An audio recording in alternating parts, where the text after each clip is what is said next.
All right, guys, we got some interesting information here from Abacus Data. We just released something here basically showing the federal vote intention. So right now, the Abacus poll is showing that conservatives are at 47%, which is a +2 change. So Pierre Poilievre is gaining even more steam, even more momentum as we approach the next election, which I'm pretty sure is going to be happening in the spring. Now, we've seen other polls show around 47% as well, but what's interesting is you're kind of seeing every single polling firm, whether they're left or right, moving the conservatives closer and closer to that 50% mark, which I think the conservatives will hit without too much of a problem, to be honest with you, once the election finally comes. Committed vote intention, same thing, just graphed here. Federal vote intention, those certain to vote, 49% for the conservatives and only 19% for the poor old liberals, 18% for the poor old NDP.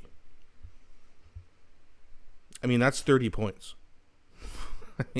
I don't care if it's Communist Carney or Karina Gould or Chrystia Freeland or whoever else. It doesn't matter. I mean, they might bring the liberals back up a little bit, like into the early, rate of like the 21-22%. But again, even if they do, it's going to be a blowout like we haven't ever seen before, at least in my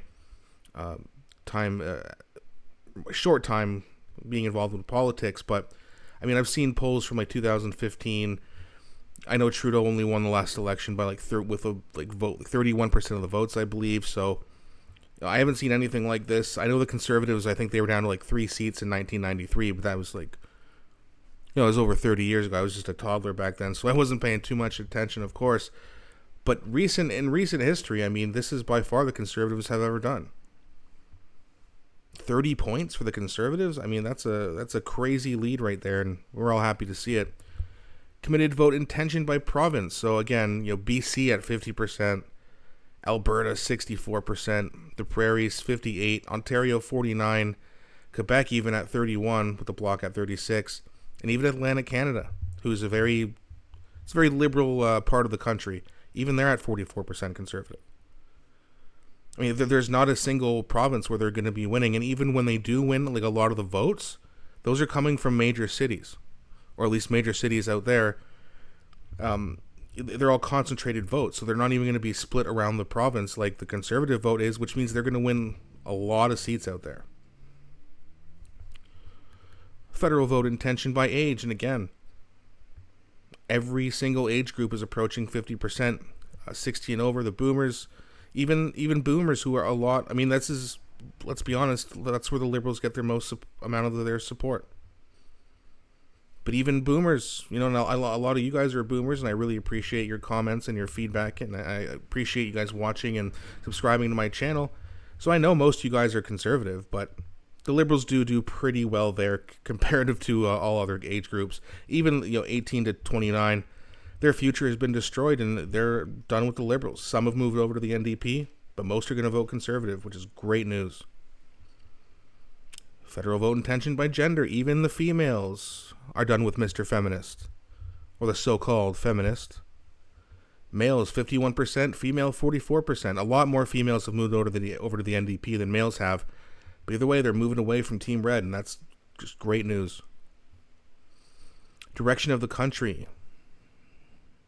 Yeah, it's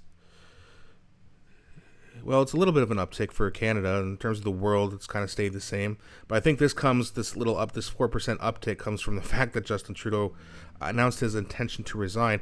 Oh, and by the way, he also mentioned that he is not going to be running anymore in the federal election, even as a member of parliament, which isn't too shocking, right? It's still good news because that means he's definitely gone, right? If he said he was going to come back and run in the Papineau riding, I'd be concerned about him maybe changing his mind, but he's done. He's gone. Government approval. 63% disapprove. Only 21% approve. Impression of Justin Trudeau. Positive is 19%. The lowest it's been in the last couple of years. Look at this. It was all the way up to 31% here just a couple of years ago. 19% now. Impression of Jugmeat, 42% negative, no surprise there. Impression of Pierre Poilievre, 41%. So he's doesn't hit over 40 too much, which is a concern, but again, a lot of people, they may not like Pierre Poilievre, but they're going to be voting for him because they're tired of living in poverty. They're tired of going to food banks. They're tired of not being able to afford rent. So even if they don't like Pierre, they're going to still vote for him, very likely.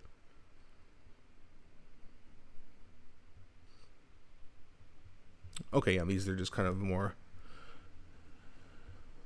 polls about the personalities and whatever of each politician. But, if you look at these polls, it just keeps getting worse and worse and worse and worse. And yeah, that's what happens when you completely destroy a country.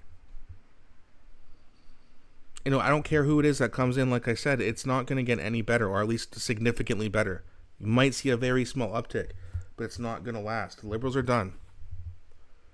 And they're done for a long time, in my opinion. But let me know what you think about these numbers. Do you think we're going to see the Conservatives led by Pierre Poilievre hit 50% or more? Or do you think they're going to peak around 47, 48, 49%? Please let me know what you guys think. I really enjoy reading your comments and engaging with you guys. Also, please don't forget to like and subscribe, as it really helps grow the channel. Also, give me a follow over on X and I'll follow you back. Thanks so much for watching, guys, and I hope you have a great day.